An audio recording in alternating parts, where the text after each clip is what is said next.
Hi, this is Ickis from Our Real Monsters. And I would like very much to ask you, if you don't mind, to watch the USUK network with Tom, Bruno, and Alex. Wait. Oh, that's all. I have to go flush myself now.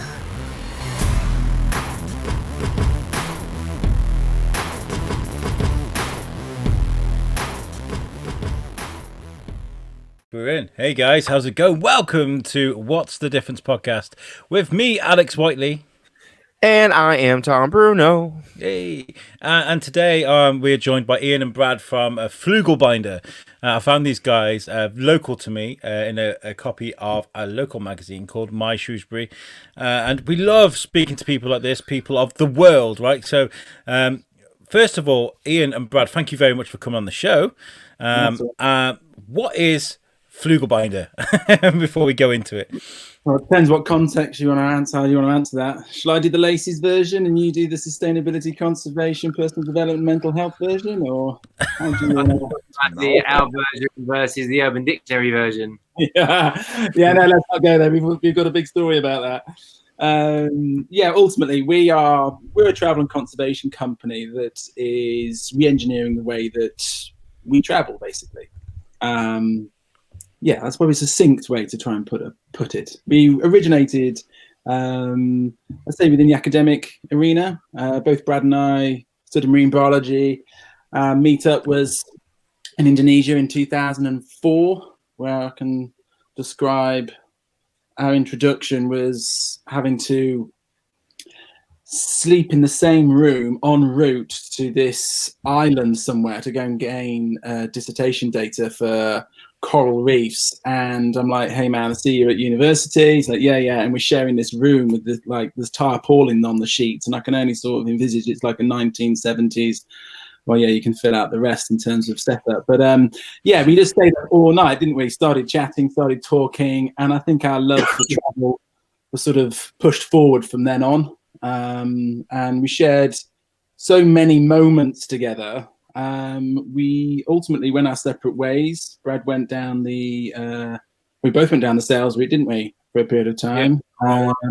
I went into lecturing, became a field guide in South Africa, and just wanted to give students something better in terms of in situ experiences rather than tourist programs, tourist traps. And I think quite nicely to sum it up, regarding the conservation side, I think Flooglebinder, I always tend to say this statement, hands up those who've seen an elephant. And everyone's hand goes up in the room, and it's like, okay, keep your hand there. Hands up if you've seen an elephant in the wild.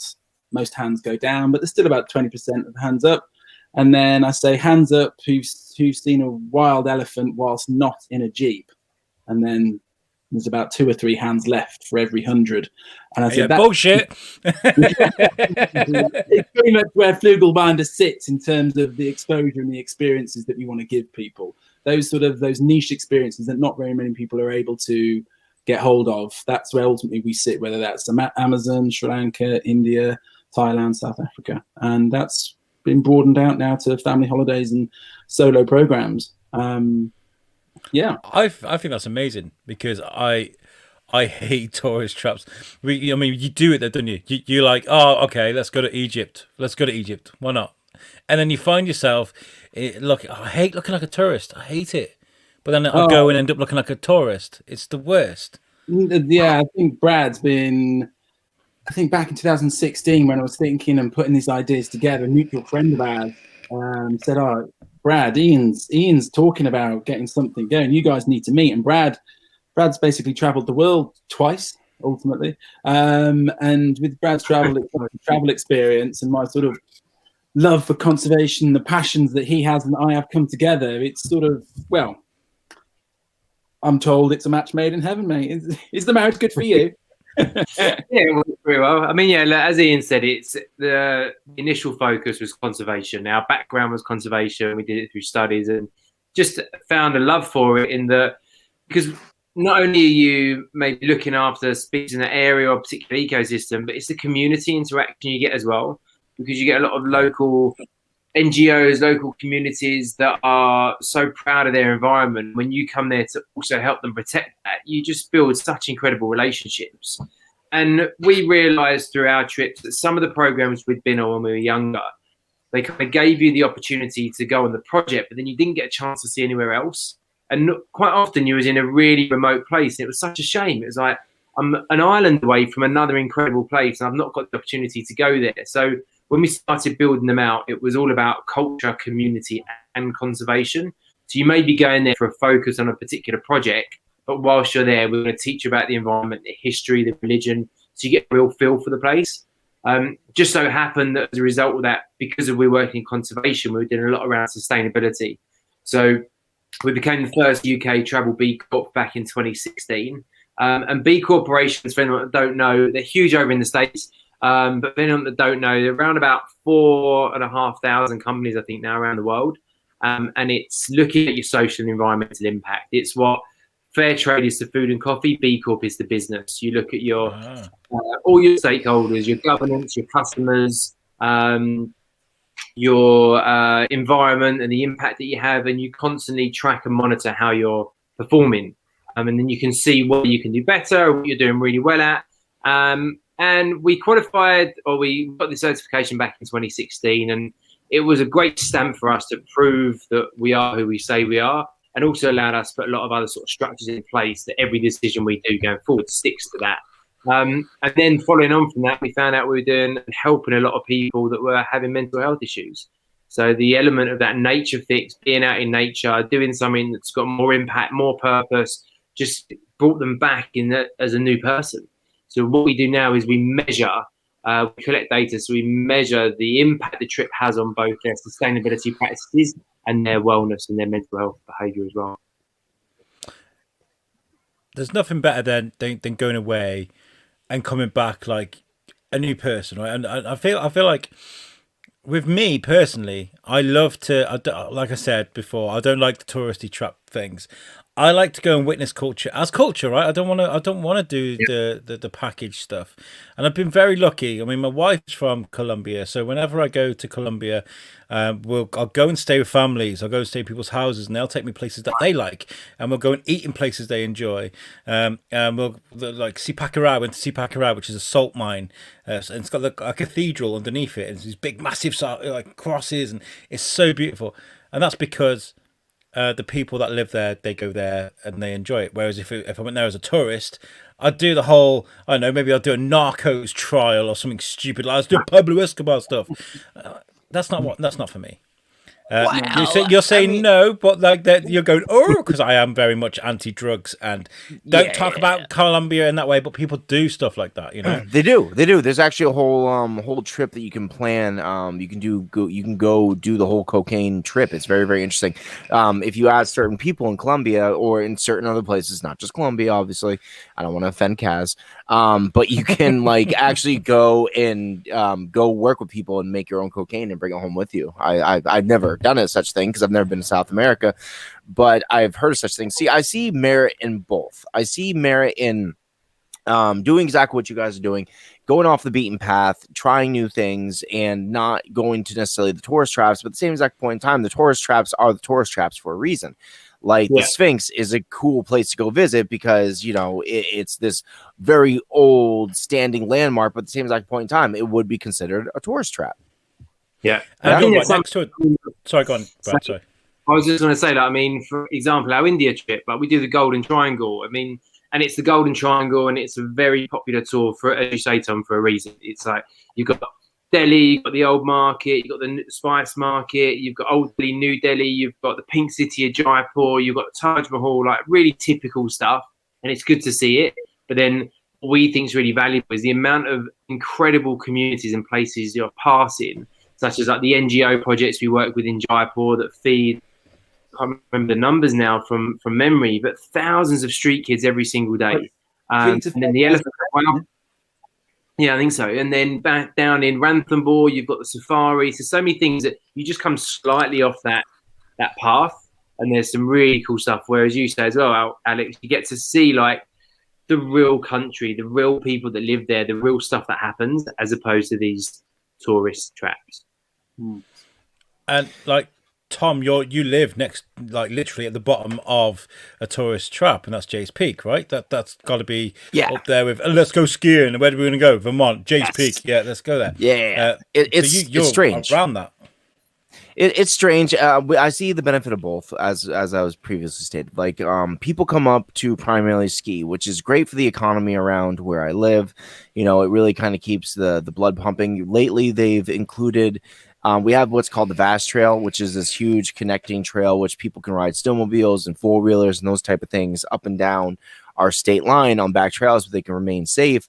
But we lately started letting people ride them in town. Like, you know, you can't drive a snowmobile in town because obviously it'll mess up your vehicle. But like in the summertime, people can drive their side by sides. They can drive their four-wheelers. They can drive whatever they want on the streets. And that makes it so that we're not just thriving one part of the year, and we actually have the ability to have, you know, tourist money coming in all the time. See, I guess I've always kind of done what you guys do, but never really had a name for it, nor have I really paid attention to the fact that's what I do. When I go certain places, I never tend to go to the really more famous places. And that's, of course, excluding things like Disney World, or, you know, if you go to Washington, D.C., you want to see, like, you know, the Capitol building, blah, blah, blah, blah, what have you. But when I go places with the wife, we always talk to the locals. We always want to know, because we're foodies. Me and the wife love food. You know, food's delicious. And we'll be like, all right, so where do you guys go? What's a good barbecue joint? What's good for this? What's culturally significant to you guys? And where's the best place to experience this? And it's very important to do so, because you only have some sort of like myopic view of how people live their lives. And until you experience a tiny bit of it, you never really know. I think on that, food's the best example I think you come up with. The amount of times I first went to Thailand 2007, I think, did my dive master, and I've been back nearly every year since, and absolutely love it. I love the diving, the food, the people. I go to a small island down on Koh Tao. And over that time, I met some really good friends, and a friend of mine, A, who's from there, massive foodie and loves his coffee as well. And he's shown me some of these secret hidden places around Bangkok that, I mean, you go down through a car park, through a shopping centre. I'm not the only foreign white person there. And then there's this like tiny, tiny little stall out the back that does like the best dumplings or the best duck or the best soup. And that's the stuff that I love seeing. Like, you sit down on a kind of little plastic chair, your food's served in about 3 seconds, but the flavours and the taste, and you'd never see that as a tourist. Quick question. Have you guys ever been asked to do a trip that you're like, oh, no, we can't do that. That's not a place we can go. Or, oh, I don't feel comfortable taking you there. Not necessarily, because we set up all the projects. Obviously, they have to align with all of our ethos and our pillars. So we have to have been and gone there in the first place. So I think testament to what we do and how we stick by our principles. I think collectively we've been to about 70 odd countries together, but currently we operate in 10 different countries. So just because we've been there doesn't mean that we actually endorse or support or offer it, because it's got to have, going back to what Brad was saying, the conservation element, the cultural element, and the community element. If we feel that all three aren't matched and aligned, then we don't want to put our name to something. We might have one of the elements that are really good, but the other two are sort of falling short a little bit. The only one that does come close to that, and I've got a brilliant picture of me on a dive boat, small dive boat, and there's 2 guys at the front with balaclava, bandanas, and machine guns, and everyone's like, "What the hell is going on in that photo?" And I was in Borneo in Sabah, and there's a small island there called Mabul. It's one of the best dive spots in the world, and there's another island off that called Pom Pom. And the Foreign Commonwealth Office advise against all but essential travel there, or for actually quite a lot of times you're not even allowed to go. So for us, from a number of people, for schools or families, it's like, you're not insured, it's not going to happen. And I was on this island and I was walking around, and we were planning to go to Pom Pom Island in a couple of days, and I was doing an underwater videography course there. And on Mabel Island, you can walk around it in literally 15 minutes. And there's a huge sea gypsy community that live, like 90% of their village is on the water, and like the 10% starts on the land. And there's a big marine gypsies. Yeah. Really cool. There's some really cool like sort of underwater diving footage of them. And then there's also a massive army barracks there. And as I was walking around, just checking out the islands, there's a big dive shop there, and we were doing some marine conservation projects. There were 3 people from the Foreign Commonwealth Office with an entourage of about 15 people with machine guns. And they said, would you mind if we asked you a few questions? I said, yeah, of course. Where are you from? UK. What are you doing here? I was like, we're coming. We've got a travel company back in the UK, and we do a lot with marine conservation, some great dive sites here.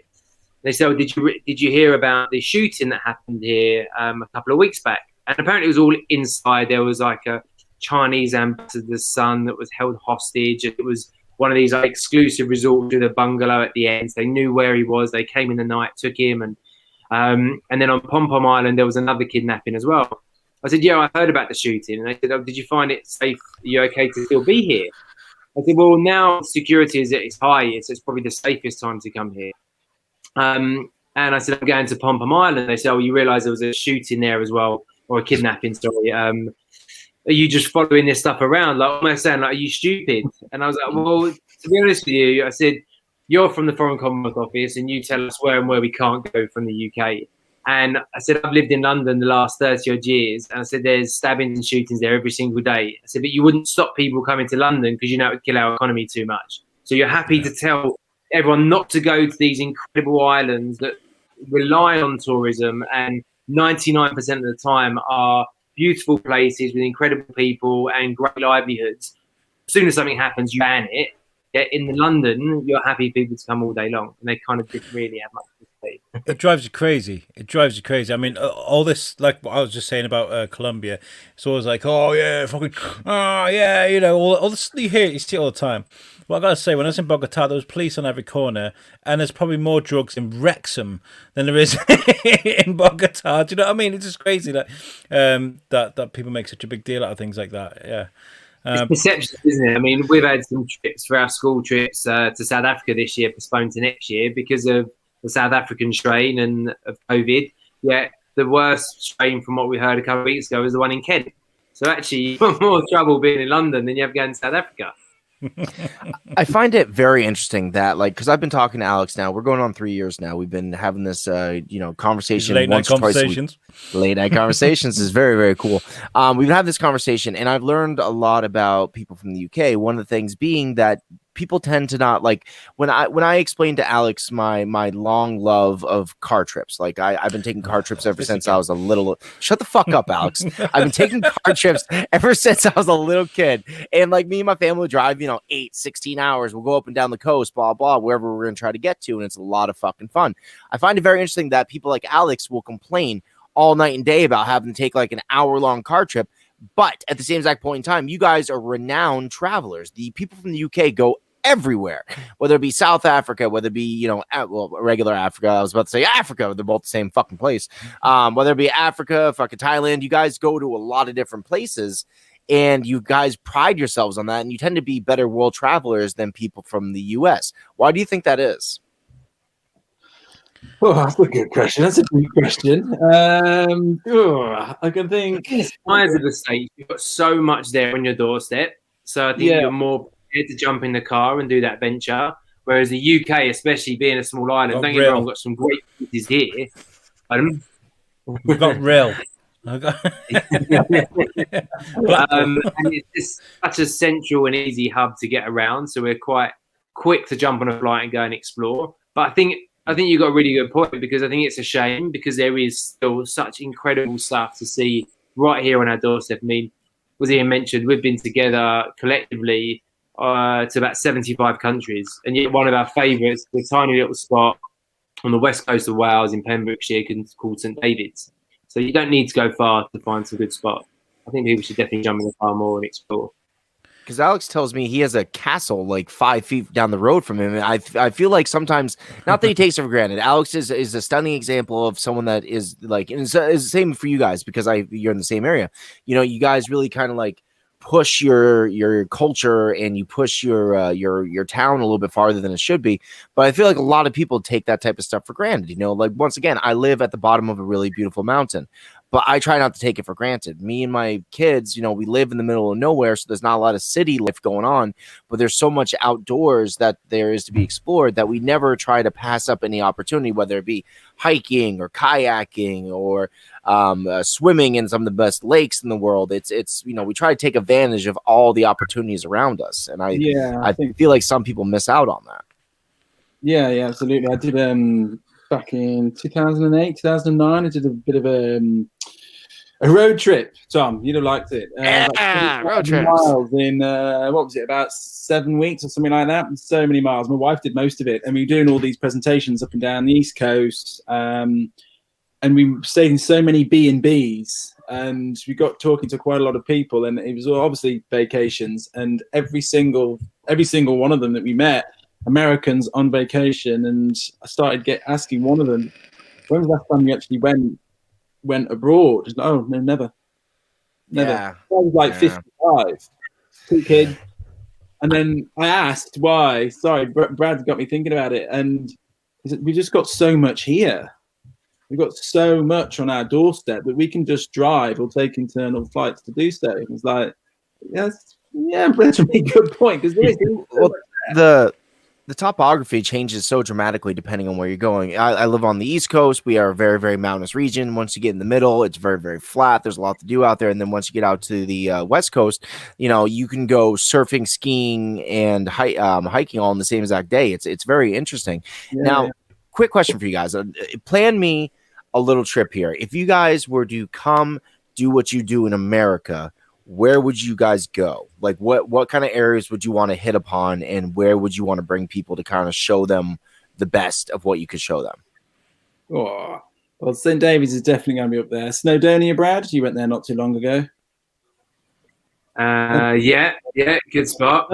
London, I mean, it's a bit cliche, but I think we've both been to so many different cities. London is a phenomenal city. How long would you say you've got on this trip?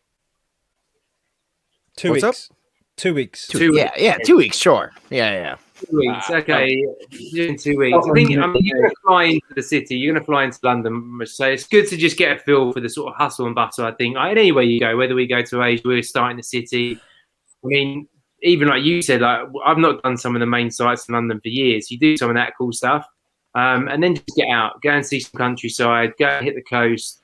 Some incredible, I'd go to Alex's house. That'd be the first place I went. I'm not gonna lie, I'm not a very good traveler. I'd be like, "Hey, Alex, I'm here." It's hard. I've never really thought about that, but there's so much to do. It would be difficult to squeeze it all in, actually. I've got to go a shout. Cornwall, there's a really amazing place down in Cornwall called Gully Beach, which is just beautiful. In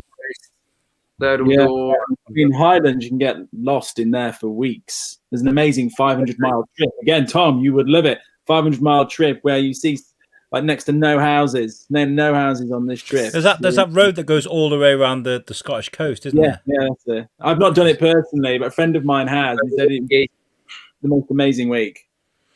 Yeah. By the way, I would definitely save London to last. So typical Cockney. Yeah, you want to come to London, right? Get yourself some great dinner. I'd start off in Liverpool. Genuinely start off in Liverpool, because Liverpool was City of Culture a few years ago, and it really does. It deserves its name from then. Yeah. Liverpool is fantastic for a great night out, especially if you like the Beatles. Yeah, Abbey Road and all that shit. And then you could like sort of shimmy into Wales, and then we'll do London last. Yeah. But London, you could spend a good like 2 or 3 days in London and still like rush to see everything, I think. I think a lot of there's so much. Like, the main parts of London are just again, like I said before, tourist traps. It's like when you get to out to the smaller suburbs like East London, one of my favourite spots, Bethnal Green, Shoreditch, around there, wicked little places to eat. Some of the food markets, nice parks, and just so like multicultural. Like West London to me is like white middle class. You just like it lacks any substance. You come eat, you've got that diversity, and that diversity brings with it more culture, more food, different religions. It's just a hub of just biodiversity that just makes it so exciting. changing the subject a little bit. I'd like to ask about Duke of Edinburgh because I saw. Did I see that you've got a Duke of Edinburgh badge there on the thing? Do you know what the Duke of Edinburgh award is, Tom? No, I thought for sure. I was like, man, you're really changing the subject. Like, let's go from Not talking about the traveling Duke to of royalty. I'm like, what the fuck? So random. I'm like, oh, what are you dukes? Is that what's going on? We like lords or something? I'm the only asshole American. To our castles and Nice. I figured you all lived in a castle. I just didn't. To Alex, like Paris or Chirk or like Sorry? the local Morton Corbett. Sorry, Which one were you referring to? Your castle. The castle. Shrewsbury. All right. Shrewsbury Castle. But there are plenty. There are plenty to choose from. You know, you can go into Wales and find many a castle. But Is that where Tom moved? What? Tom moved to a castle. He's just not telling us Tom moved to a castle. That's why he moved there. He's like, oh, by the way, I'm rich. I live in a castle. Mm-hmm. Yeah. What do you have to do to get that Duke of Edinburgh sort of badge attached to your website? Do you guys run Duke of Edinburgh courses or things that will tick off a box for someone that's doing their Duke of Edinburgh award? Yeah, so there's 3 to choose from. So students basically from different ages, they start predominantly with the bronze. It's not mandatory, but you can do some jumping up the ropes. But obviously the promotion is to do bronze, silver, and then gold. And the gold is where the residential comes into play, because it's not necessarily for the bronze or the silver. And with us being predominantly residential activities and adventures, we basically were assessed against ethos, ethics, and ultimately how we commit to promoting safe, adventurous travel for students to align their values, with nature and the outdoors. Probably took about 2 or 3 months to get that accreditation. And then right at the very end, they ask you to double your liability insurance.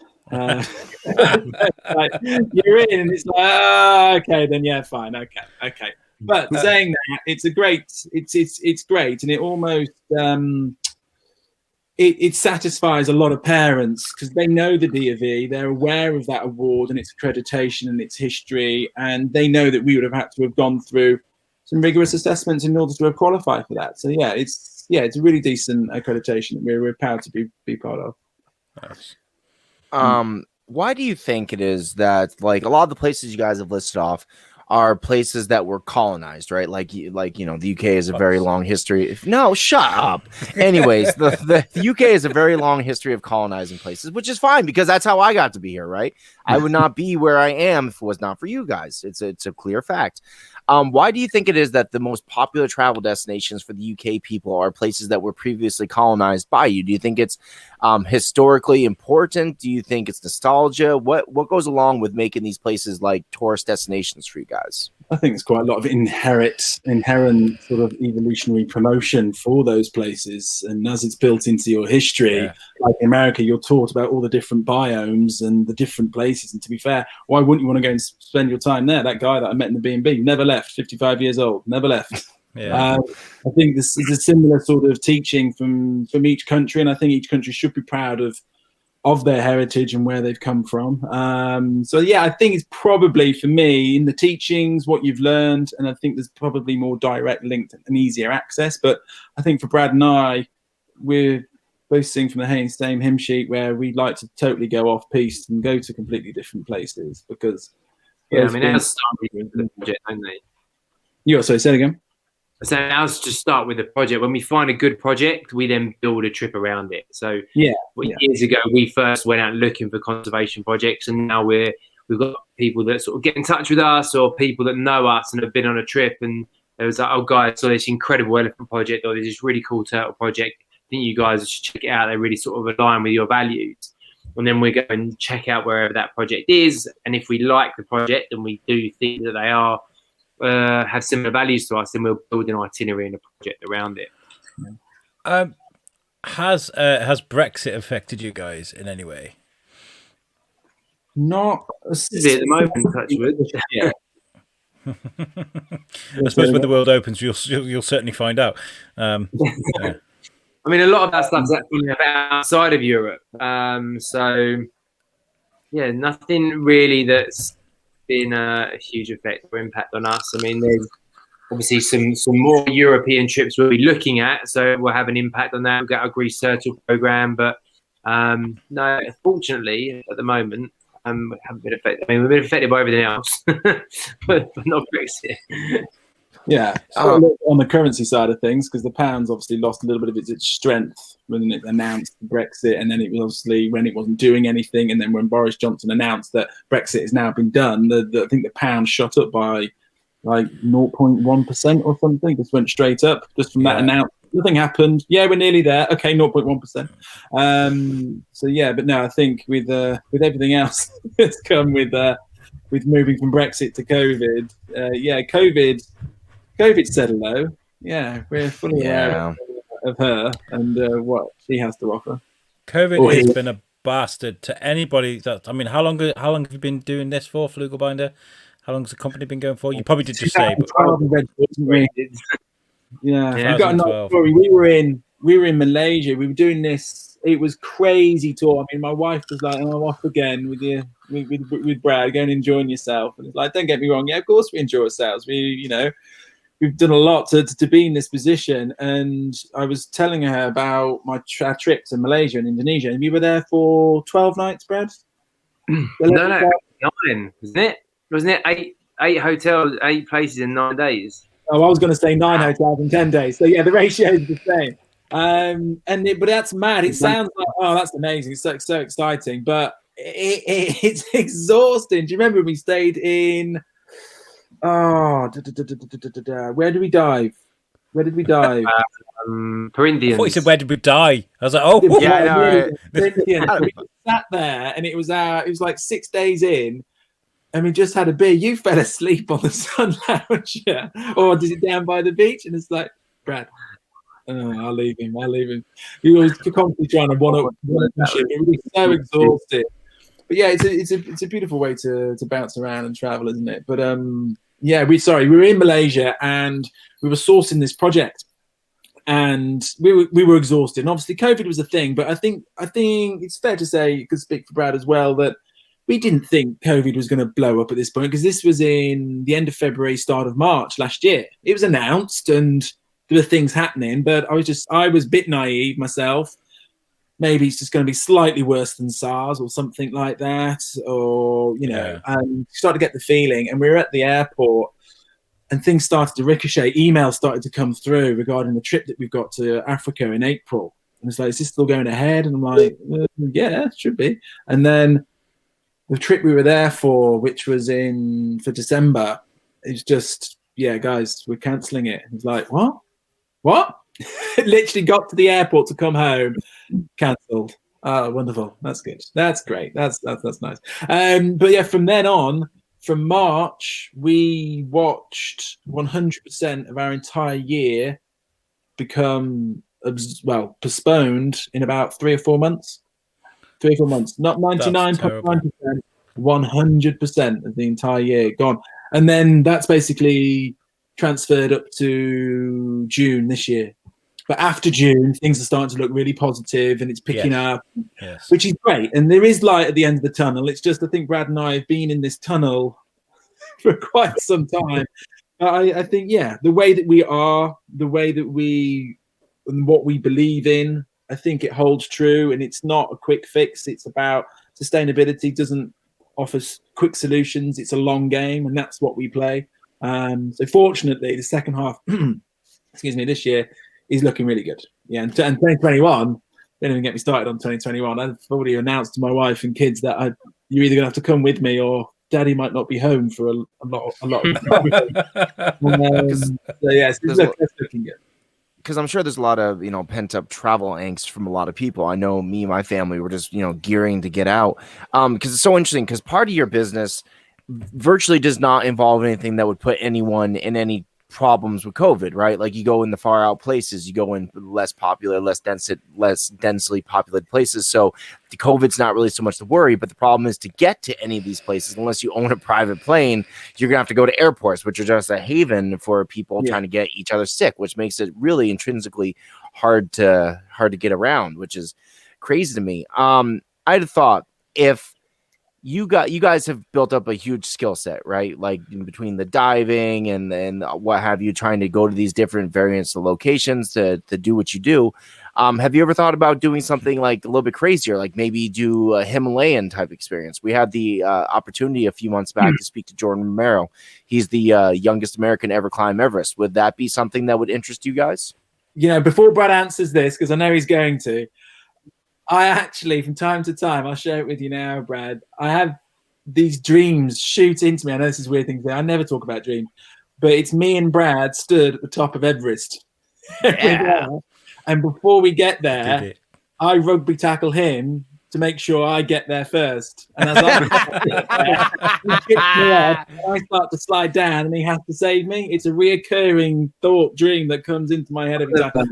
On upmanship that we try to have. The moral is that we both don't actually get to the top because we're too busy fighting about now I just see this story. Now I just see Brad at the top looking back, and he's like, "No, don't you fucking do it! Don't you fucking do it!" He's like, live my dreams. Nice. So I'd love to do it, but I've seen like video footage and stuff. I'm sure you guys have seen similar things before, where there's massive crevices they have to walk over with their boots on ladders. I'm like, nah, fuck that. I'm out. Got you right from Malaysia, yeah. Oh, I mean, funny enough, I did a trip when so as Ian said, we sort of set up. It was a pipe dream, like 2012. We set up the business, but we didn't really do much of it for about a year or so. And then when we started sort of talking about it further, long story short, which I'm not really good at. I did a round the world trip back in sort of 2014 to go and meet our partners and suppliers. And one of the trips was the Great Himalayan National Park. And it was a 9-day trek. It was on the India side. We did the Nepal side after and the Annapurna circuit. But as amazing as that was to see Everest and whatnot, but actually the Great Himalayan National Park on the India side, I actually preferred. Because it was like we were saying earlier, we didn't see a person for 7-8 days, but a couple of park rangers who were chasing some illegal herb and spice pickers. And it was like the slowest race in the world. It's like, have you seen anyone come past? It's like, yeah, about 2 days ago. Okay, cool, cheers. They just carried on walking. Halfway, we were literally following animal trails through the Himalayas. And then one night, 5 days in, we just saw we're doing some Morse code with a torch from someone on the other side of the mountain, and we didn't see a person. It was absolutely incredible. The guides we had, the porters were phenomenal. The food, again, was out of this world. And you're in the middle of nowhere. I mean, these guys carrying the stuff they carried. I remember the end of the first day, I had like proper hiking boots on. I had maybe about 15 kilos on my back, not much. And I had like a tiny little red mark where my bag was rubbing. And I was like, in a real wimp. I was like, oh, it's really sore. It's really like stinging. And then this guy walks past me with a trunk that's about 50 kilos, strapped to his back with ropes on. And he sits down. He's been walking in flip-flops for like 8 hours. Sits down. The rope is embedded into his skin. He takes his thing off. And it was like, those guys were just incredible. And then as we went on, as we were obviously consuming the food, their loads got a lot lighter. And the last day, some young guys wanted to get back to their village because there was a party going on. When we pretty much ran down the whole mountain, like hopped all the way down and jumped in the river at the end. And that was nearly insane. Like to do that with a group of students would be one of the most epic trips anyone could ever do. That's amazing. I'm just picturing it. It sounds fantastic. You sort of wake up doing like yoga in the morning and there's like clouds rolling over the mountains and it was absolutely incredible. And the best chai tea I'd love to do something like that. But I'm too skint and too much of a pussy because when I think of like the Himalayas and Everest and all these really Vietnam, I'd love to go to Vietnam, right? But like, amazing. Yeah, I bet. How do you, when you're responsible for people that use your services, and then you jet them the fuck across the other world? How do you deal with like the dangers, the contingencies that you might have to come up with? How do you look after people from around the world? I think it's first and foremost. I think our confidence, certainly my confidence, comes from the fact that we've been there. and we've done it. So Yeah. we know we're already at a huge advantage to what a lot of other companies don't operate in. We've already been there and we know it. And we also opted to follow. So like the D of E, there are things that you can apply to do and try to be accredited on. We opted to become British standard. So it's BS 8848. So thinking of Everest is 8,848 meters. It's a British standard 8848. That again, it wasn't an easy process, but it's all about what they keep saying. They kept saying to us, get your ducks in a row. And that helps us mitigate, reduce risk, and allows us to push the boundaries as much as possible. Because South Africa, for example, is a risk assessment nightmare. So when I'm filling out the risk assessment, being from I was an old lecturer, and I remember talking to my principal saying, do you realize that there's less signatures required to launch a nuclear bomb than there is to take students off camp? That is definitely true. There's three required to launch a nuclear bomb, and there is seven required off campus to get them off campus, which is ridiculous. And the risk assessment in Africa was, I mean, you're not just talking dangerous game, you're talking lions. Yeah. Like free roaming, there's no fences here. Free roaming lions, hippo, buffalo, Yes. croc, and you're in it, you're there. But because I believe I was trained by one of the best, because I know the area, I've been there, you just become a little bit more confident and comfortable with the risks because you're trained to a certain level. And obviously we've got a really high insurance premium. So so where I live, there's wildlife everywhere. I hit a moose. I hit a fucking like 1,500-pound moose in my car because I'm an asshole, and I really did not like that Volkswagen. Oh no, I should, Yeah, Brad. yeah. You saw, I mean, quite a lot, not just Brad. I mean, when I showed you the size of a moose. I couldn't believe it. I didn't even real. They're just monsters, and you hit it. Yeah, well, the funny thing is, like, well, okay, first of all, I was driving home. Second of all, it's crazy because I was driving like 30 miles an hour as a snowstorm. Once again, I live at the bottom of a huge mountain. Right. And I'm driving home from my job. I was a chef at the time. And I literally looked down for 2 seconds to change my CD. Yes, that's how old I am. I don't have everything digital. I have things in CDs. I look up and I see across the street. I'm like, oh, look, a moose. Cool.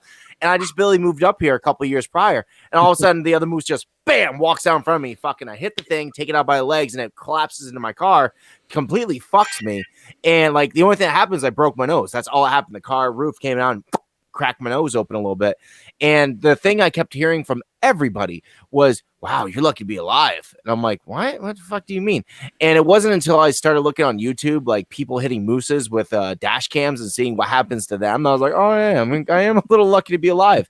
But when it comes to wildlife, I'm used to wildlife. We have black bear, we have mountain lions above us. Like there's all sorts of wildlife that are around at all points in time. How do you guys? I'm obviously being knowledgeable about the area and what kind of. Give me an instance of a time that wildlife was so unpredictable that you're like, fuck, I don't know how to handle this. Spiders for me in the Amazon. Yeah, dude. Like, isn't that the truth, right? It's not always the biggest thing. It's not always the hippos. It's not always the snakes. It's the things that are so small. Even when it comes down to the bacteria, unfortunately, because when you go to places like South America, the bacteria will take you out faster than say a leopard. Zika virus was mosquitoes. Yeah, dude. Fucking West Nile, dude. Yeah. So. I mean, I'd say Brad has mild arachnophobia. It's not extreme, but yeah, he's in the pond of arachnophobia. Yeah, I'll give him that. We were having this presentation, so we traveled into Cusco, spent some time in Cusco, went down to Cloud Forest, and then we got into the reserve. And that took about 2.5, 3 days just to get there. And we're having this presentation. We're quite tired. And then just the guy giving the talk, we're in the middle of nowhere and like no electricity unless the generator's working. And he just says, on wildlife, just be aware that we've got a tarantula above there. So don't worry about it. It'd be fine. And then Brad just all of a sudden, wait, what? He's joking. He's like, yeah, just there. There's the nest. Fuck that. Right? It was horrible. It's like he moves his chair around. And then the presentation didn't have so much much longer than Concentrate. just like Fuck and that. then we made a little practical joke, didn't we, mate? Underneath your book. Yeah, we did. But yeah, that was all good. I put basically a fake spider, which I'd planned and brought with me from the UK. And Nice. just Amazing. Book. He's like, Ian, what's that? Mate, please. There is love there, though. I think there's still love there. Yeah, somewhere. Yeah. You guys are Somewhere back great. where- You guys are great, honestly. I love that. Definitely a rhino. These things are upward of 2 ton and can be super aggressive. But yeah, it's just when the guide did this, you like your senses just come out, and you can hear your heart. You can hear your heart pounding because you know something's there. There's nothing there other than the guide who's got a gun, they've got a rifle, and you don't want him to use it because you're a budding conservationist. You want to learn about animals. You want to understand about in situ conservation, what it takes. And he's just like that, which means decrease your silhouette, stay still, and shut the hell up, and just pray that he doesn't sniff you, because rhinos have really poor eyesight, really poor, but a phenomenal olfactory sense, so they can sniff you out from miles away. Anyway, he's about 10 meters away and approaching 2 ton. Like it's a tank, a massive tank. And all I could think is, what do they teach you? What do they teach you? You can get here in about 2 seconds. You can get here, this tank. And I just thought, well, climb a tree if you can. Try not to run away because he will mow you down. Climb a tree. And all I thought about was, well, the guy in front of me, if I pushed him down, I would get the tree first. And yeah, the survival of the fittest, it just comes into play. Thankfully, there's this amazing snort where it's like, I remember it now as if it was 1 second ago. And it's like, oh, he sniffed us. I wish I hadn't put my aftershave on this morning. And he just slowly walked away. But yeah, there's strange moments, whale sharks and all sorts. But yeah, that one, a heart pounding moment for me. But you did what you taught. You stay there, you stand your ground, and you're all right. Quick, I just want to ask them really quick before we go to Brad's answer. You brought up a very interesting point, which is that you don't necessarily want your guide or your companion to have to use their gun, but like in the thoughts of conservation, there's a couple thoughts. Like, if we think about Africa and we think about the local tribes who really depend on, well, one, they depend on the livestock, right? So they have predators all around them, whether it be snakes, whether it be lions, hyenas, what have you. There's all these mass super predators that are all around them at all points in time. And there's a big business for people going out and culling some of these lions. Now, I used to really think that, like, oh, you should never shoot a lion. I would never personally shoot a lion. I've never been a hunter. I don't, it's not that I don't believe in it. I believe in taking your food from a natural location if you're going to use the resources from said food. But a lot of these local tribes depend on, certain tourists coming out and hunting these animals. And when you find out about, like, the way that, like, old lions get a little crazy, right? They start just killing nonstop. They're not really, like, poised like younger lions. They don't really have a thought process behind it. They'll just take out whatever they can possible because they're old. They're on the last grasp of life, and they'll just eat what they can, take what they can. What are your thoughts on when tribesmen who depend on the money from these tourists going out and taking out some of these animals? What are your thoughts on that? It's extrapolated from anywhere. So Asia's big with elephants, so there's a familiarity with elephants. I will answer the question with elephants and elephant riding, but you can slowly tweak and change that thought process. With all the money coming in from elephant riding can actually be re-engineered to parks. There are few and far between that take these elephants that have gone through this horrible Pajam process, and instead of riding the elephant, you walk with the elephant and you can bathe with it in the river. A far more phenomenal experience, a much deeper, closer knit experience than just riding on the back of it. The back of it is it's not a good process for anybody involved, and the elephant goes through a hell of a lot every single day, which you don't want to do. In regards to lions in Africa, it's an inherent, not inherent. There's from the Boers who originally, came over until the 15th, 16th century.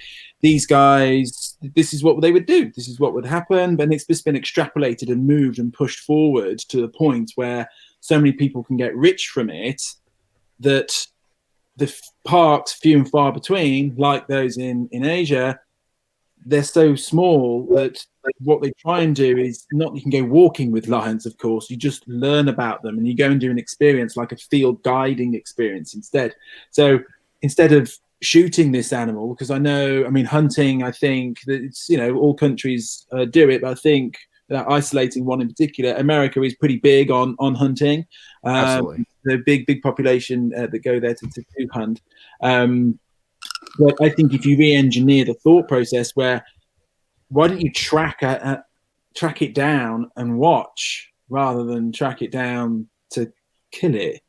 Shoot it with a fucking paintball. I'm pretty sure like a lion's gonna be like, the fuck, rather than I'm dead now. Like that's what the thing I don't understand either is that if it's in a survival situation, then it's a survival situation. But when you're tracking something to hunt it, which is basically within an acre's field, because it's predominantly canned hunting, which is so far, it's so unjust, it's so not right. I mean, hunting, I don't agree with anyway, but canned hunting is where they get the animal they want to kill, predominantly lions, and they put it in a field. Basically, you can't get out.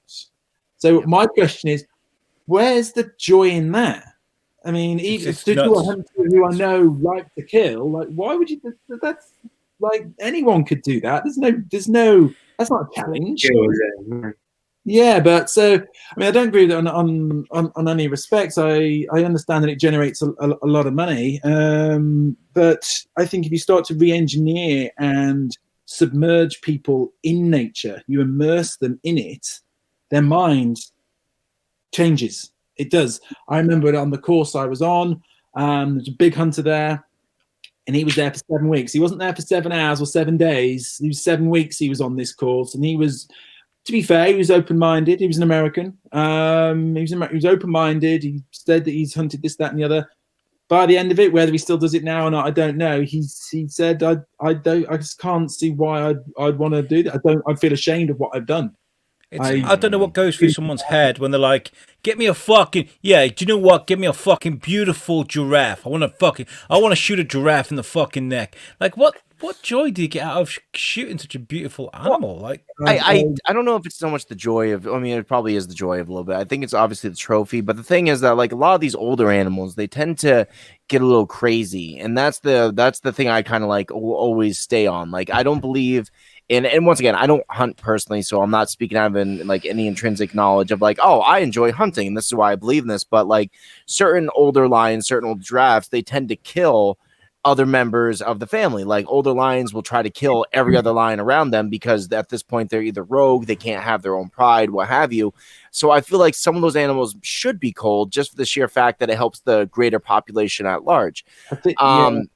At the same point in time, if okay, so let's change the narrative a little bit. Let's say instead of getting a gun and going out and shooting them in the field, how would you feel about if like a local tribe was like, okay, we're going to take you through a course, we're going to teach you how to be one of us, and we're going to have you go out with a fucking spear and go take out this lion, which is, I'm not saying it's good. I'm not saying this is better. I'm saying like it's a more natural approach that we've been doing for, tens of thousands of years. This is how they've been doing it. If that was the case, would that make you a tiny bit more comfortable, or would that make you more queasy about it? I mean, for me, it's exploitation of a local indigenous tribe that's being used to earn money. It's a difficult thing. I'm more set in personally set in, if you understand the ecosystem and the balances between it, the harmony can be there, because when a lion goes rogue, other lions will just take it out. True. Because there'll be a bigger pride. There'll be two or three brothers to a solitary male, and they'll just take him out. There's a famous in the Sabi Sands in America, in Africa, where these 5 brothers were just ruthless, and they were taking out lions left, right, and center. Sabi Sands, the 5 brothers they were, and they were just killing everything, and the ecosystem found a balance. They were killing off rogue males, so they were basically just dominating all the prides for a period of time. and then one or two died, and then it just dismantled. So I just think if you're allowing nature to I mean, sounding like Jurassic Park here. Yeah, let's do it. Jeff Goldblum, nature finds its way. It's when it becomes off balance when you've got too many mammals that swim in the pocket of greed, and I think we're the only species that does that. Yeah. But yeah. And to change your answer there, Tom, it shouldn't be a spear they give him. It'd be like boxing gloves. Here you go. Off the fuck. Fight the lion. Go. Yeah, Mike Tyson, that fucking lion in this mission. Okay, quickly, because we're coming low. Brad, I completely jumped over you. Harriet, experience with an animal that was, you're like, oh, that was sketchy. Probably diving in Indonesia, and just saw in the corner of my eye, just saw the shadow of a shark, and didn't know what it was in terms of what type of shark it was. I know it was a fucking big one, and I know there was only pretty dangerous sharks out there. It was in Southeast Sulawesi on a small island called Kaladupa, and there was a moment of fear, and it was really strange. As it went round this sort of reef, I shit myself, and it was like, let's go and find it. And then we swam off. I couldn't find it after that. It swam off too much. Then it was I'll tell you what, the first time I ever used a snorkel was in Hawaii. And it's one of the most magical, amazing experiences of my life ever. They had it was in a big Hilton sort of hotel, and they had like an area where you can go snorkeling, right?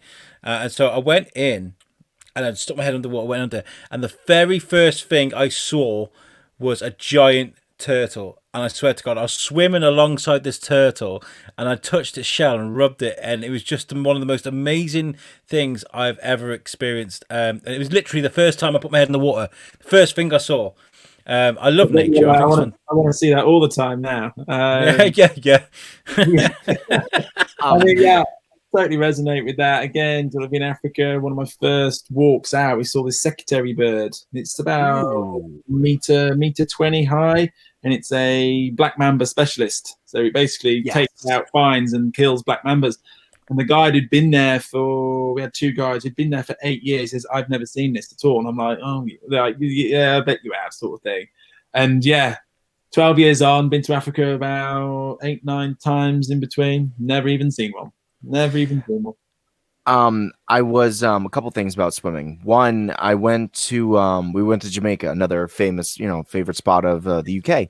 And I was gonna jump in the water, and he's like, "Hey, is that a room key on you?" And I was like, "Yeah." And he's like, "Oh, take that off." And I was like, "Why?" He's like, "I'm like, what, sharks?" He's like, "No, fuck sharks, man." He's like, "You don't have to worry about sharks." So he's like, "Sharks they'll pretty much respect you." He's like, "Barracudas, on the other hand, if they see something shiny, they're going to go for you, and they're going to swim so fast to you, you never even know it until they rip you open." I'm like, oh, so let me just get this key off me really quick. But the other thing is, I love North Carolina. I've been going there for years. My family lives in Southern North Carolina. My cousin brought me to this really cool swimming spot. It's called the Fifth. It's this big man-made jumping platform, and they have a zip line, and it's really, really cool. It was built by this one guy. Well, we're jumping in the water, and I watch a lot of Shark Week, so I have a little bit of knowledge, or I feel like a little bit of knowledge about a big old subject. And I'm jumping in this water, and I come up with a mouthful of water. I'm like, huh, we're not in the ocean. Hey man, where's the ocean? He's like, oh, it's about like a quarter mile down the road. And I'm like, yeah, I'm all set with swimming here. I get out of the water, and he's like, what's going on? I was like, dude, I'm like, don't you watch Shark Week? And he's like, no. I'm like, okay, so let me explain something to you. Brackish water is the most dangerous place to swim, especially in areas like this where you can't see anything below you, because what like to swim and what like to breed and what like to eat in brackish water, but bull sharks. Bull sharks, the most famous shark that you have in North Carolina, and we're just swimming around this fucking water. We can't see 3 inches in front of us. Yeah, I'm all set with this nonsense. Yeah, no, I'll be out. Yeah. You got to know what the scenario you're in to really evaluate the dangers of the whole situation, which is apparently what you guys do on an everyday basis, which I really applaud you for, because it's one thing to say, I want to go on a trip and go experience these things. It's another to think about logically all the things that could potentially happen and what is the safest way to bring people and guide them and take them back from these areas so they can have a great experience without, you know, leaving with a fucking, you know, missing limb. Yeah, that's it. That's exactly right. Yeah. Back to the elephant analogy. We operate in that 1% to 2% in the room. That's the exposure and experiences that we want to try and give to people. Yes. We've got about 2 minutes before we let you guys go, but I want to talk about the mental health thing very quick. Squeeze that into 2 minutes. Let's try and do that. You mentioned mental. 2 minutes. Well, you know, you obviously lockdown has been terrible for a lot of people. There's been people just going stir crazy. I mean, I work with the youth. I'm a sport worker, and I see young people just told to go to their room for a whole year. Poof, off you go. So, you know, and, you know, largely they're quiet. They don't cause much trouble, but I know there's shit going on, right? Is there something that you guys, when lockdown is open and everything's over and everything's open, is there something that you guys can offer to sort of help people with their mental health going forward? I mean, we actually stumbled across the mental health aspect, as I mentioned before, realizing people were just having a huge change in how they felt after our programs, and we looked at it a lot further. We started asking the questions, and it's the nature fix. It's being out in nature. We evolved in nature. Our eyes, our ears, everything, our senses adapted in evolution with that environment. We see green, it reduces cortisol, it reduces stress, anxiety, movements of the ocean, fractal lines, all this stuff does so much for us, subconsciously and consciously. So it's a big part of what we do, and that's why we've launched a lot of our UK projects, is to give younger people that exposure to be able to get outdoors, reconnect, have an incredible adventure, and at the same time, start to realize the impacts that can have on their mental health, whether that's doing yoga, going for runs outside, having a mindful minute, taking time to appreciate the environment they're in and learning from it, learning how we can be inspired by nature, how nature adapts, evolves to certain stressful situations, how resilient it can be. There's a lot of things we can pull from that as examples to how we can better ourselves. Yeah. Well, I'd love to. I mean, you guys are on the biscuit in a next week or something. We'll cover what you guys do in the UK more on that one. But you guys have been fantastic to talk to. I'd love to get you on again when we can just talk about more of your adventures. Yes. Thank you so much for. Where can people get in touch with you guys before you go? Probably best to have a look on our social handles, I suppose, at Flooglebinder UK. Yeah, go and have a little follow or little cheeky peruse around our social media bits and bobs. But yeah, or flooglebinder.co.uk in terms of website. Brilliant. Yeah. Well, thank you very, very much for joining us on the show. What we tend to do now is we let our guests go. We're going to go and do some One Division geeking out in a minute. And we'll carry on the show for another half an hour. But you guys, thank you very much for joining us. The guys from Flooglebinder. Thank you very much. Thank you. Thank you very much. See you later. Bye. Okay, where is that video, baby? Play the video, and here we go.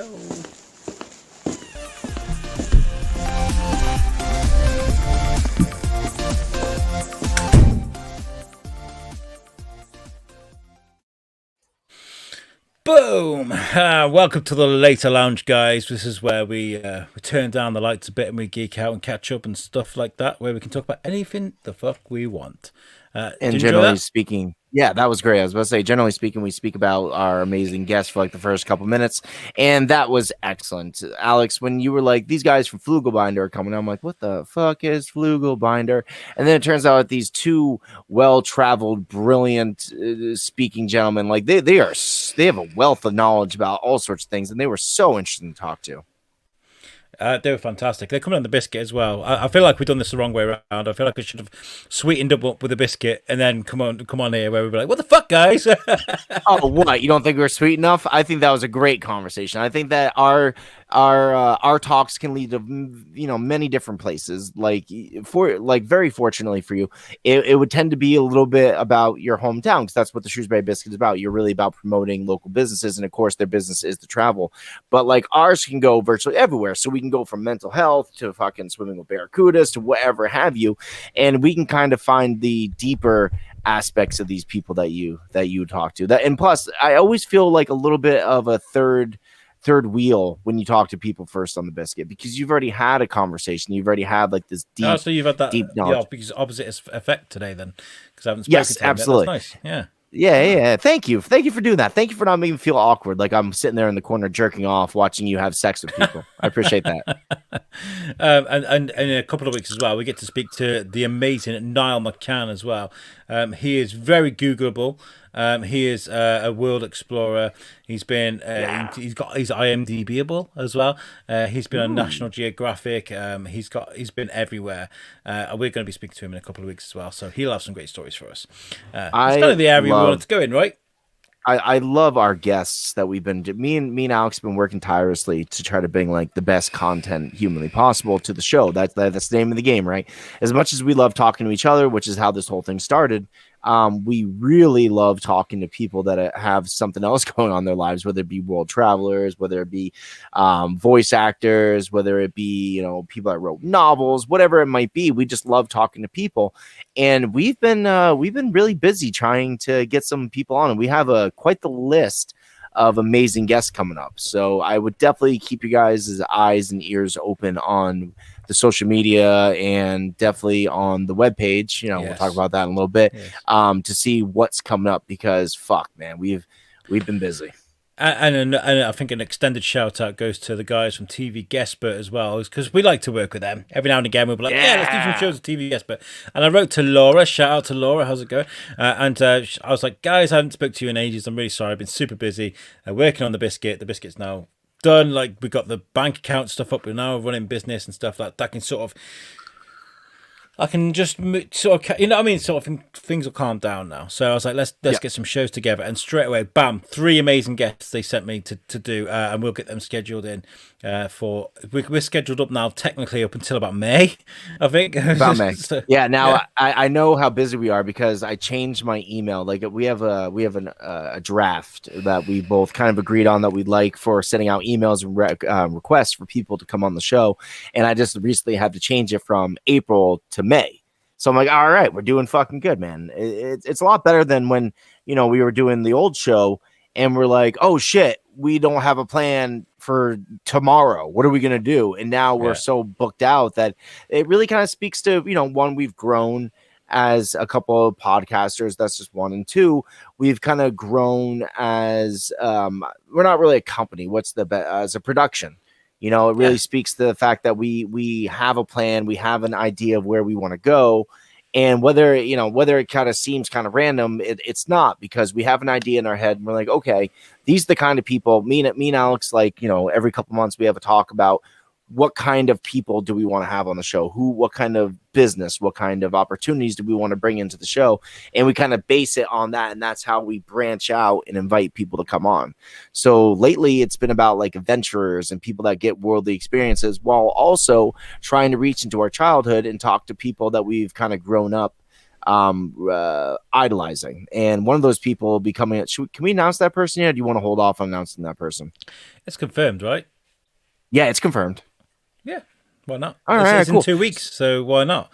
It is. It's totally true. I forget how quick it is. So when Alex and me started this conversation 3 years ago, we wrote a list, and it was like we sent it to each other. We're like, these are the people that if we had a pipe dream of, these are the cats that we'd love to speak to. And of course, it was like Stan Lee, Kevin Smith, people along those lines. And me and Alex both on the same list had one person.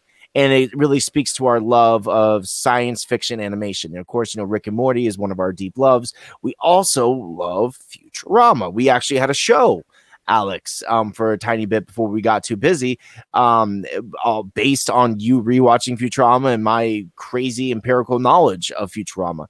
And we got an amazing guest coming from Futurama. Do you want to tell them who it is?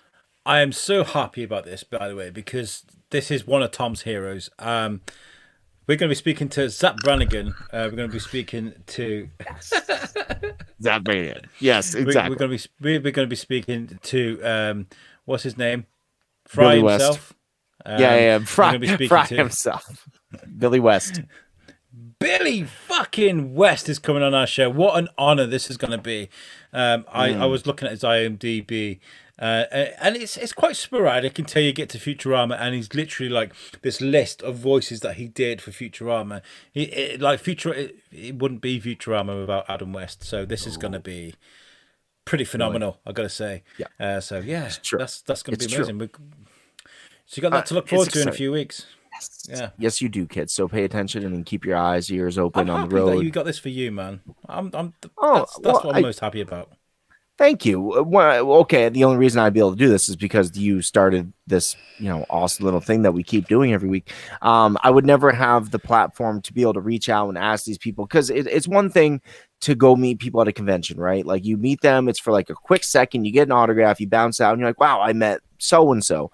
It's another thing that you've given me this platform that we, don't worry, we share the platform, of course, and one of us does a lot more work than the other one, Alex.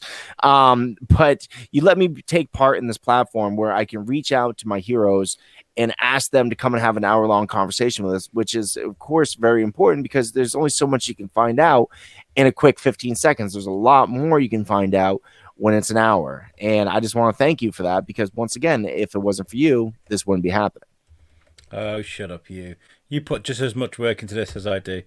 It's going to be great. Guess getting maybe, but not like every sound that you hear, every sight that you hear, everything else that is done. Like guests, yes, I will take full credit for a lot of the guests that we get on here, because I like to think about who I'd like to talk to. Everything else, production wise, planning wise, is all Alex's, baby. Like when you hear the Lady Lounge music, that's Alex that put that time and fucking energy in. When you see the images come up, that's Alex's time that he put in. And these are all time. This is all time that he could be giving to other things, but he wants to make the show that we give you the best humanly possible. So that's what he does. And you're fucking brilliant at it, brother. Oh, thank you. I do enjoy it as well. It was good being back on the Weekly Bazaar as well last night. That was back. It was fun. Yeah, with Elsie Brown. It was a good time, man. Good time. I love doing what I do, and I wouldn't do it otherwise. Today, I was actually went out and did my first sort of on location thing for the biscuit, and since fucking September or something like that, or summer. Anyway, wow. What'd you do? So I went to a place called Shropshire Floats. It's in a town called Middle in Shropshire. Oh yeah. And it's literally in the middle of Middle, like geographically, it's right in the middle of Middle. It's quite cool. Is that on their brochure? We're in the middle of Middle. So I would. That's the only thing I think it's an amazing thing. So they were open 8 weeks before COVID hit. So they have not had a fair run of it at all. And because that they were a brand new baby business, they didn't get any funding either. They didn't get a lot of help during lockdown, so they're crying out for sort of support. So I thought, even though we're still in lockdown, this was still within 10 miles of my own home.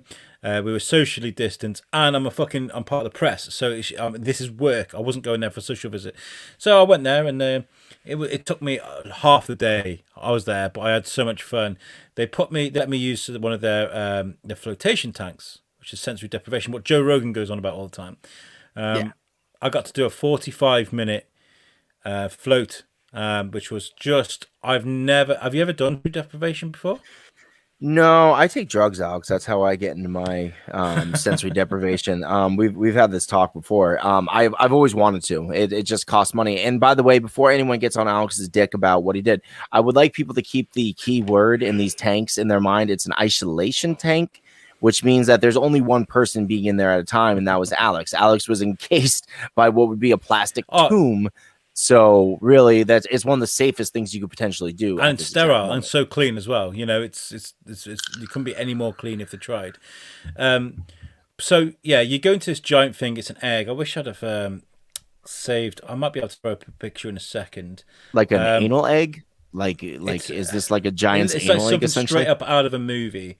It really is. Yeah. Jules sent me some pictures earlier. I like to akin it to. Do you remember in Aliens when they like lay down in the beds to go to sleep for like a number of years or whatever when they're traveling far distances in space? Remember when Ripley's laying in that thing? I like to think about it like that, but instead of being able to see in front of you, it's just all encased. Think a casket that looks futuristic, and that's essentially what it is. It's an egg that completely it closes on you. It's pitch black. And you're floating there, you're literally floating, suspended in what feels like an egg. So there's the egg. Ooh. It does look like something out of sci-fi. You go in, you pull the door shut, and it does it all automatically, and then it clips in. So you're trapped in there, and then well, not trapped because you can open it. But you're floating away, and the lights are like nice and dim and stuff. And then it very slowly it's just playing music and stuff, and it'll go like the lights will just go to a nice green, then to a red, and then slowly just go out. But the thing is, I'd already decided because I have meditated before, so I thought I'm going to prep myself for meditation. So I did. I closed my eyes, started thinking about my breathing and my chest going up and down, and then I opened my eyes and it was absolutely pitch black. Like I didn't even realize the lights had gone out, and it does mad stuff to you, right? So what I was trying to do was, I said to Kev, the guy that runs it, that I'm going in there to look for answers for the biscuit, right? I want to know what sort of path I want to go with the biscuit because everything I do with the biscuit affects the USUK and it's all symbiotic, right? So Yeah. I want to know what path I'm going down. This is what I wanted to get out of this, right? I wanted to think about it. So I'm thinking about it, and I did kind of get an idea of what I want from the biscuit, like as far as a studio and what I want things to look like, but my mind took me to other places I didn't want to go, good places. I went to Pendine Sands, which is in South Wales, where we went years ago on holiday when Timmy was still a baby. And I remember, because I was listening to my breathing would come out like, it'd sound like the waves. So I would then find myself on this hill that we climbed in Pendine looking at the sea, and I was there. It's so fucking weird how it just takes you to different places. And then there's this, because I'm floating, it's a huge space to sort of be floating in. But like every now and again, your toe or your finger or something would touch the sides. And I'd like gently push myself away so I'm still floating again. But like halfway in, I was kind of like, oh no, man. When are you ever suspended like this? When are you ever weightless? Let's have some fun with this. So I'd like get to So you jerked off. I'd then push myself off with my toe and wait for me to hit the other end, the other side of wherever I was going. And because it's not very, you're so buoyant, you can go in any direction. First of all, it feels like you're spinning slowly in the air.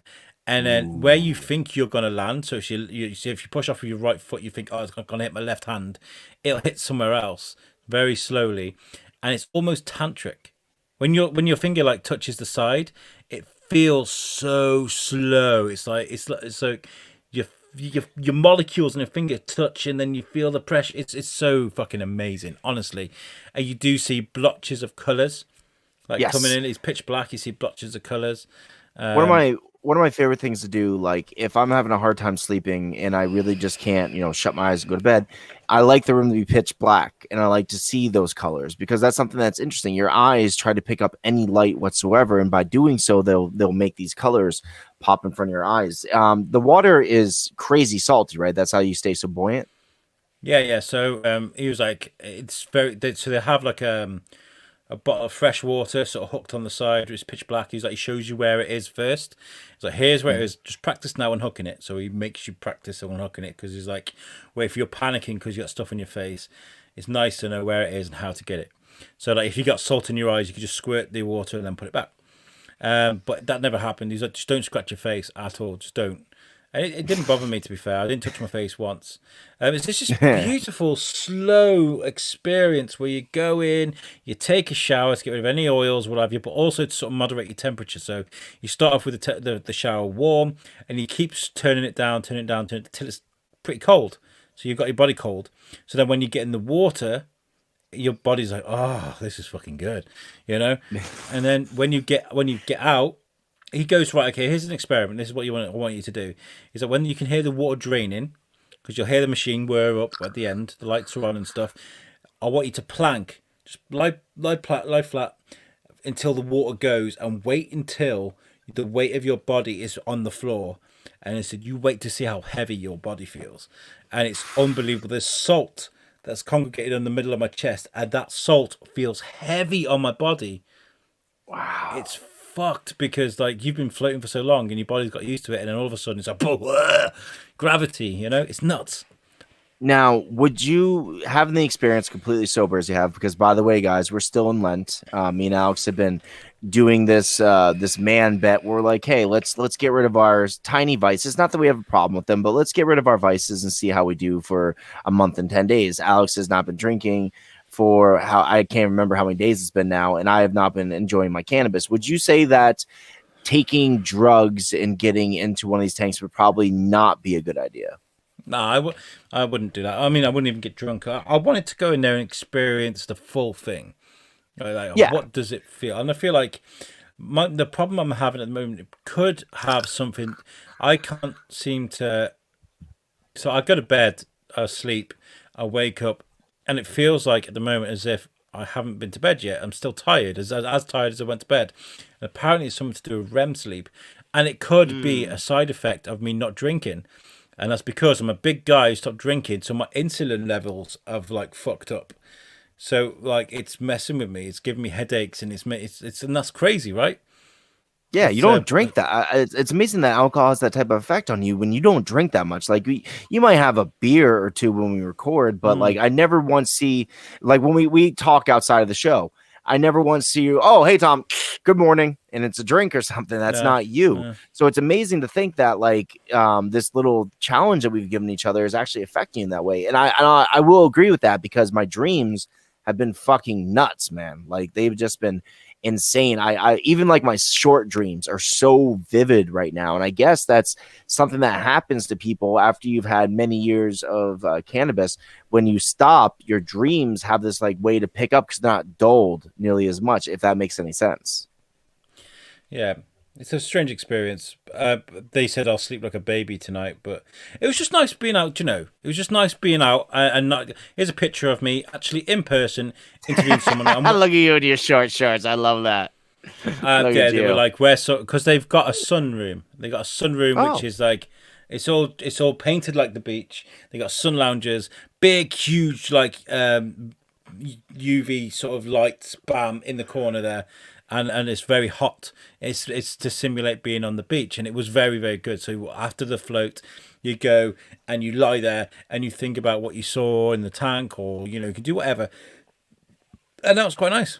That was quite cool. I'm glad you got to have that experience, dude. I'm really glad you got to have that experience. I came out of my apartment though, and in my building, there's loads of people coming down, and I'm stood there in my shorts in the still very cold spring, by the way, in the UK, and they're looking at me like I'm fucking batshit crazy. I'm like, hey, how's it going? And while I'm driving there's a huge fucking hailstorm, and it's like literally I can barely see.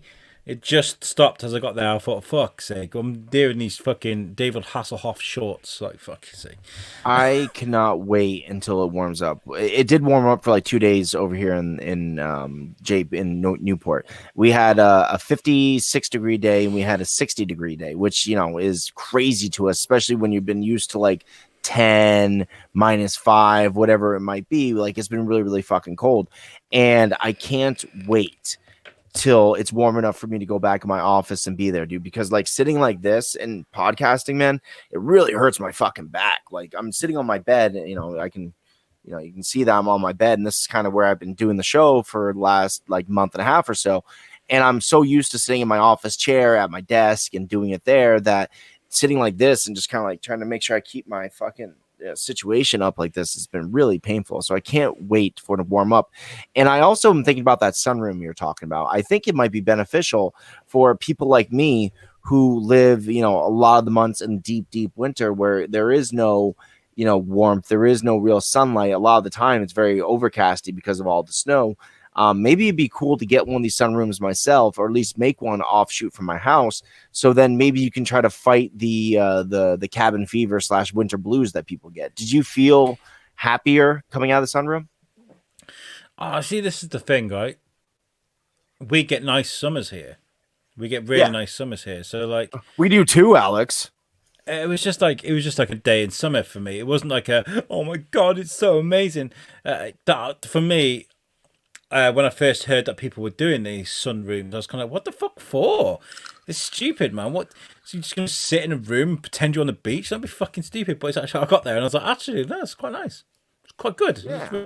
Because they want to go for different seasons in that building. They want to go. They want to get an ice or a snow room as well for like the days in the summer where you can just be like, oh, it's really hot. Let's just go and make snow angels in a snow room or something. It's great. They're great people. And do you know what I found actually in that flotation tank as well? Good to go back to it. Is my neck was like crack. It sounded like you chucked a load of spoons in a cement mixer. My back, my arms, my shoulder, my neck. Everything was just like clicking. It was beautiful, man. It's so good.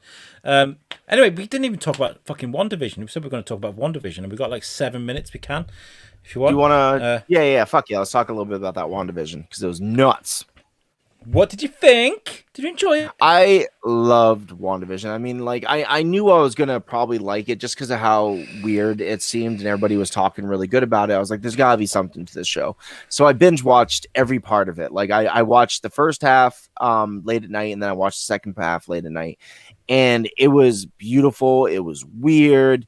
It has, like, all the big ticks that you want to see from the Marvel universe, and of course it's own little weird thing. And I even messaged you after a couple episodes because 2 of my favorite shows were incorporated. Like, of course, I do love Leave It to Beaver. I love Lucy. I love all the old shows that they were emulating from like the 50s, the 60s, 70s. But then they got to my favorite eras and they got to the 90s and the 2000s and they did Malcolm in the Middle, which made me so I messaged you. I was like, oh my God, Malcolm in the Middle. Yeah. And it was shot just like Malcolm in the Middle. It's not like they were like on par. Like, oh, that's kind of reminiscent. No, it was almost exactly down to the music choices, the way they shot, the narration, everything about it screamed Malcolm in the Middle, which was awesome. And it was a Halloween episode, and we all know how I feel about Halloween. So that was fucking awesome. And then to cap it all off, like before because it was like a cool transition, right? Like it was TV, and then finally the last like couple episodes is out of the TV realm per se. They're still in the WandaVision, dome or whatever it might be, but the hex, but they are now like acting as if it's just like a Marvel movie. It's not like there's a TV show going on in the background, but they covered Modern Family, which is my other favorite family television show, which I was so excited to see because it was on point. She really, Elizabeth Olsen really kind of harnessed her. I can't remember who plays Claire on. She was also on Happy Gilmore, the girl that played Happy Gilmore. She really like vibed that whole thing. I was like, wow, this is just like a great episode of Modern Family, but they all have superpowers. Yeah. Do you think it was a cop out, by the way, with Quicksilver? No, like, I loved it. I thought that was fucking brilliant. Dude, it was fucking great. I thought that was great because like they really kind of, even though it wasn't necessarily their intention, they're really kind of showing you like, hey, this is what's coming. We got X-Men. They're going to be coming. Don't you worry. We got this in the background. What I think people are failing to miss with that, because they're all like, oh, it's a fucking cop-out. I thought we were going to have like Professor Xavier and, oh my God, I can't believe it was just all for a boner joke. That guy had Quicksilver's powers in that hex. He could run that fast. So inside that hex, things existed. Things happened. So like, yeah. Even though it wasn't the crossover thing we were thinking, or the emergence of the Fox and there's still implications there. There's no reason why, and we're already seeing it with Vision now, where we're kind of like, is there a way that Vision can exist outside the hex? I think that's got to be answered in Doctor Strange's movie. What did you think of Agatha? Well, one second, but I think Vision technically exists now. Like they didn't kill him at the end; he left, right? If I remember correctly. The white Vision just kind of fucked off. He's like, I'm out of here. And that was awesome. That was a great experience. So you don't have my memories, but you have the data. And they had that amazing discussion about the boat. I was like, oh, wow. Dude, that was so cool. I loved that whole experience. Thought that was excellent. I loved it was Agatha all along. I thought that was fucking brilliant. And now the funny thing is it made me want to go back and rewatch it to be like, what's Agatha doing over there? What's she doing right now? And I also love the outcry of love for the actress. What's her name? Catherine. Shit. Yeah, I know, right? I had to ask you. But I love that everyone's now pulling out memes and they're pulling out movies that she was from and everything else. Because I didn't realize that I did recognize her. Of course, she was in Step Brothers and stuff. I didn't realize that was her until everyone started posting all the memes. I was like, oh yeah, she was in that. So I think it's great that she's also getting another round of appreciation for this because it's really kind of shown her acting chops, as well as everybody else Catherine in the whole Hahn. show. Catherine Hahn, because episode to episode, they sorry, Shona just messaged me. Episode by episode, they had to change just a tiny bit of how they were acting, and they had to emulate a show from a certain era. So it really kind of showed off who their range and who they are as actors and actresses. It was fucking brilliant. Stunning. It was absolutely stunning. And I can't wait to see what they bring out next because, okay, so I didn't hate it at the beginning. I was just frustrated with it. Okay, I was just like, okay, I'll be patient, but at the same time, I was like, we just saw it, we saw her nearly rip Thanos in half. I wanted more shit of that, but I kind of now look back at it and I'm glad they took the time because now she's the Scarlet Witch and now she's almost an anti-hero. She's not like the squeaky clean MCU sort of hero. Spoilers, just in case anyone that has not watched, because we haven't really. I mean, we said a tiny bit spoilers, but let's talk about the ending really quick. I want to hear what your thoughts are on the ending. At the end, she became the Scarlet Witch, which was awesome. They actually used the name Scarlet Witch. They showed the outfit, and then at the very end, she just kind of fucked off, anti-hero like, and she went to go live what looked to be maybe the bottom of Denali in Alaska. And she's like, it was cool because she was like sitting there on the front porch, sipping her tea and shit. And she's going along doing her business. And then they show you a scene in her bedroom, and it's her reading through tomes and things along those nature. Like she's reading the grimoires and learning more about being the Scarlet Witch. And then you also hear her kid in the background. What do you make of that? I feel like she'd probably recreated the hex in a smaller version in that area, so it wasn't bothering anyone, just so she could see her kids, possibly Vision too, and that's kind of what I'm getting from that. But the whole, I think I'm getting like a Dark Phoenix sort of vibe from her.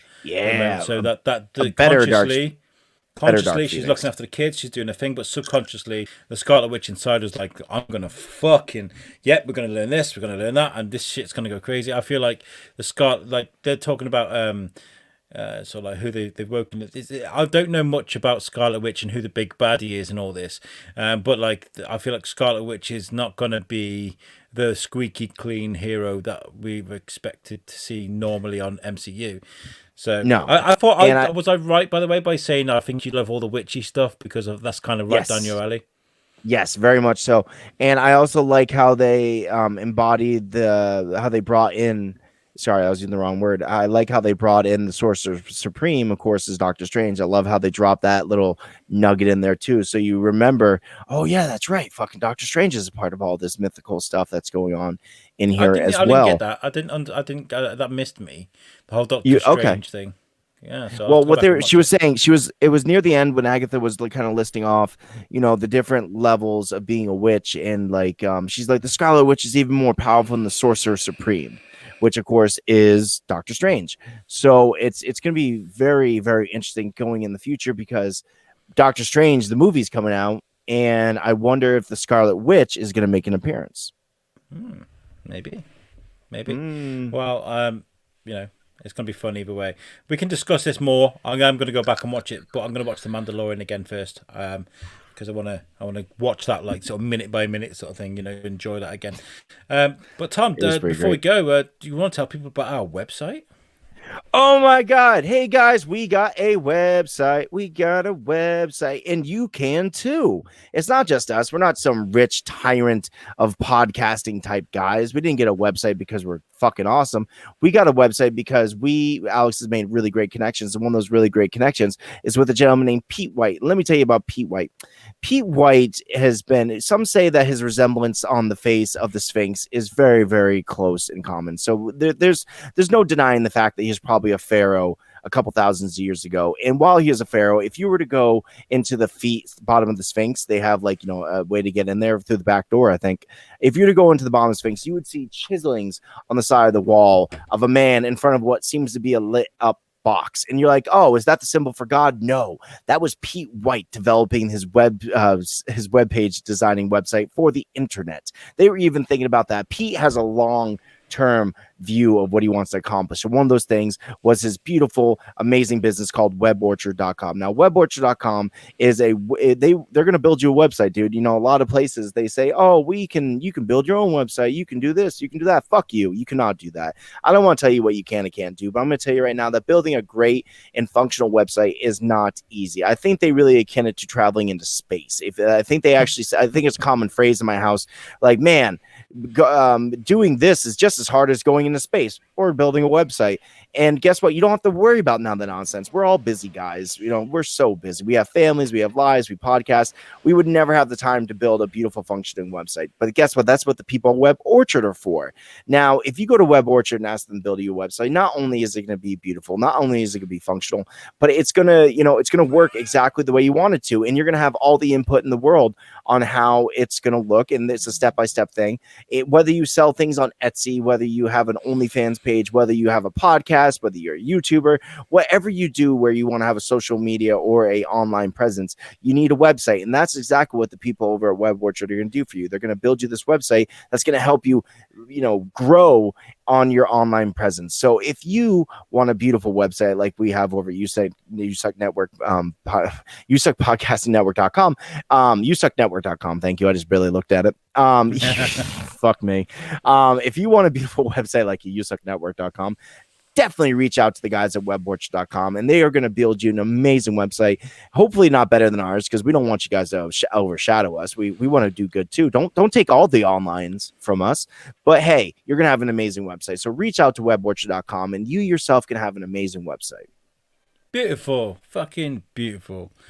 And make sure you check out everything that's going on over at USUK as well. We've got loads and loads of stuff for you to watch. If you haven't gone back and watched it yet, first, shame, but make sure you check out our last episode, which was with the genius that is Charlie Adler. He is the daddy when it comes to raising me as a child. Yeah, He was an amazing guest. What a great that was such a fun thing. Like, and once again, like, I really feel like you did that for me and not for you. A lot of the times, like, Alex will bring people on and he's like, Tom, you're really going to like this. And I absolutely did. I think you're going to like it too. Charlie was just a gentleman. He was so interesting. He's one of those amazing guests that you could just literally say something and back off. And you're like, nope, let him do it, because he's got all the things in the world to listen. So when that episode's dropped, definitely keep your ears peeled, because it's fucking phenomenal. It's great. And, in homage to him, we did say on that show that we're going to try and I said I was going to try in for some auditions for voice roles, and I already have. I went and auditioned for a role for an audio drama for Treasure Island. Doing all that piratey stuff, because I can do that easy. So I did. I applied for the role for Long John Silver and a couple of other different parts. Because that's the first reason. That's the first time I realised I can do voice is when I did Charles Vane.